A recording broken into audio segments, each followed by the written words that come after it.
Qala al-muallif rahimahullah, ad-dunya la tughni 'anil akhirah. Dunia ini tidak bisa menggantikan urgensi akhirat. Qala al-Imam al-Harari radhiyallahu anhu, ittaqullah, fad-dunya la tughni minal akhirah. Bertakwalah kepada Allah, dunia ini semuanya tidak bisa menggantikan pentingnya akhirat. Waqad qala Rasulullah sallallahu alaihi wasallam, la tazulu qadama 'abdin yaumal qiyamah hatta yus'al an arba'in, an umrihi fima afnah, wa an jismihi fima ablah, wa an malihi min aina akhadahu, wa fima anfaqahu, wa an ilmihi madza 'amila bih. Disampaikan oleh Rasulullah sallallahu alaihi wasallam bahwa nanti di hari kiamat, di hari pertanggungjawaban, setiap hamba akan ditanya tentang 4 hal. Pertama, tentang umurnya, fima afna, dia habiskan umurnya tersebut untuk perkara apa? Kebaikan ataukah keburukan.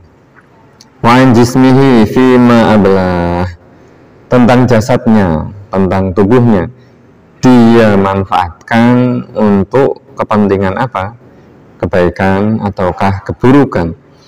Wa an malihi, tentang hartanya.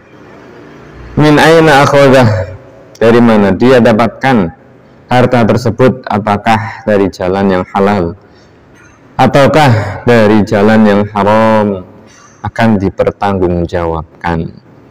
Wa fima anfaqah, tentang hartanya akan ditanyakan juga. Setelah dia mendapat harta, dia belanjakan untuk kepentingan yang baik ataukah kepentingan yang buruk.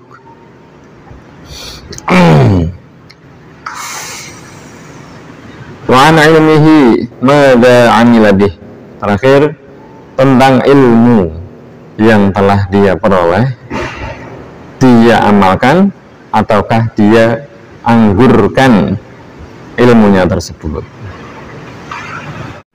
Famahma jama'al insan minal malil haram wa tana'ama bihi, maka seberapapun banyak harta duniawi yang telah dikumpulkan oleh seorang manusia, harta yang haram, kemudian dia telah mengambil kemanfaatan, bersenang-senang dengan harta dunia yang haram tersebut, misal, fa innahu zailun, maka sifat dari dunia adalah pasti musnah, pasti hilang. Fa alaikum bitaqwallah, maka bagi hamba yang cerdas mestinya dia berbekal takwa, wa dzikril akhirah wa dzikril maut, dan senantiasa mengingat akan pentingnya akhirat dan senantiasa mengingat kematian. Nah, poin takwa kepada Allah, mengingat mati, mengingat akhirat, itu penting, namun harus didasari dengan ilmu.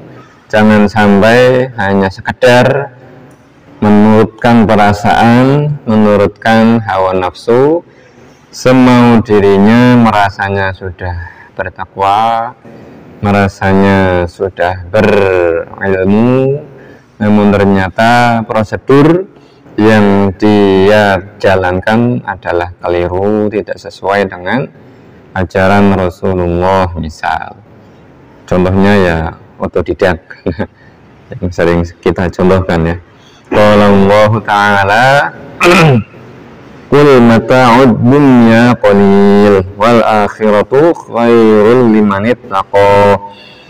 Katakanlah bahwa harta dunia ini adalah sedikit dan akhirat tentu adalah yang lebih baik bagi mereka hamba yang bertakwa.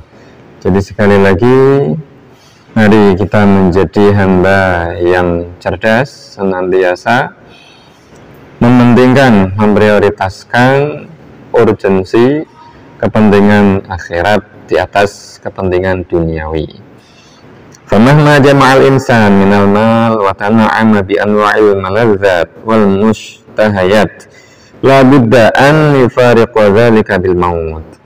Maka seberapa banyak, seberapa lama pun seorang manusia mengumpulkan harta duniawi, kemudian berhasil, sukses, bersenang-senang, bergelimang kenikmatan dari harta duniawi yang telah dia peroleh tersebut, dengan segala macam kenikmatan di seluruh dunia dan isinya ini, la budda, maka pasti dia akan mati, meninggalkan, berpisah dari kenikmatan duniawi tersebut, pasti, sifatnya pasti. Dan dia pasti juga menyadari, ulkuru ma jara liman qablakum minal ladina jama'ul anwal. Maka mari kita ambil pelajaran, kita ingat apa yang sudah terjadi terhadap hamba, terhadap manusia yang telah lewat di sejarah, mereka yang telah mengumpulkan harta, sukses dalam hal duniawi, seperti Qarun, Qarun alladzi khasafallahu bihi wa bidarihi al-ardha wa dhahabil katsir alladzi kana jama'ahu.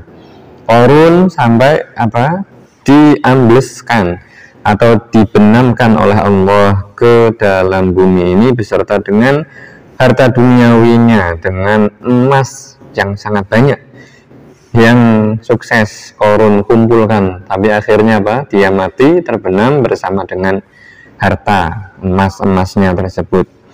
Wa kana qadru dhahabihi ma la yujadul yauma 'inda daulatin minad duwal. Nah, kata Syekh Abdullah, harta emas yang dimiliki, dikumpulkan oleh Qarun itu jumlah banyaknya, saking banyaknya tak tertandingi bahkan negara-negara, negeri-negeri di masa sekarang ini. Jika emas mereka diaudit atau di total jumlah, tidak akan bisa menyamai, mengalahkan dari jumlah emas yang telah dikumpulkan oleh Qarun. Saking kaya dan suksesnya dia dalam mengumpulkan harta duniawi. Wa kadzalika ma jara li Shaddad ibn 'Ad. Kemudian tokoh atau nama yang disebut di sini berikutnya namanya adalah Shaddad ibn 'Ad, Shaddad bin 'Ad. Alladzi hakamat dunya. Dia berhasil menguasai dunia. Saat itu menjadi raja dunia. Wa kana tahta yadihi mi'atan wa sittuna malikan. Dia membawahi, di bawahnya itu ada 260 raja-raja. Jadi dia penguasa dunia saat itu. Wa kana 'alal kufri, namun sayangnya Shaddad tersebut tidak beriman, alias kafir. Wa arada, kisahnya dia hendak membangun suatu wilayah atau komplek perumahan gitulah an yabniya madinatan, ingin membangun suatu komplek pemukiman kota, awsafuha kama sami'ahu min awsafil jannah, yang menurut dia akan dia bangun dengan karakteristik, dengan sifat, ketentuan, spesifikasi menurut dia sebagaimana yang dia dengar, yang dia tahu, speknya itu dibikin kayak spek surga menurut versi dia gitu ya. Fajama'az zahab wal jawahir minad dunya, kemudian dia mulai mengumpulkan harta-harta duniawi, emas, intan, permata, logam mulia semacamnya. Wa bana fi 300 sanah madinatan syabbahaha bil jannah. Dalam kurun waktu 300 tahun kurang lebihnya, Shaddad itu membangun suatu komplek kota yang dia umpamakan, yang dia sifati serupakan seperti surga menurut versi dirinya. Tsumma dammarahullahu ta'ala wa qaumahu qabla an yadkhulaha. Namun ternyata akhir kisahnya adalah Allah menghancurkan kota yang dibangun oleh Shaddad tersebut. Allah hancurkan kota tersebut bersama dengan kaum dari Syaddad sebelum Syaddad sempat menikmati kota yang telah dia bangun selama kurang lebih 300 tahun tersebut. Bagaimana umuruhu tis'ami'ati sanah. Umur dari Syaddad ini panjang, lumayan 900 tahun ya, bukan 90 tahun tapi 900 tahun. Nah, betapa panjang umur yang dia telah habiskan di dunia ini dengan bergelimang kenikmatan duniawi, namun seberapapun banyak nikmat yang telah dia peroleh, yang telah sukses dia kumpulkan, akhir hayatnya mati dalam kondisi kafir wal'iyadu billah.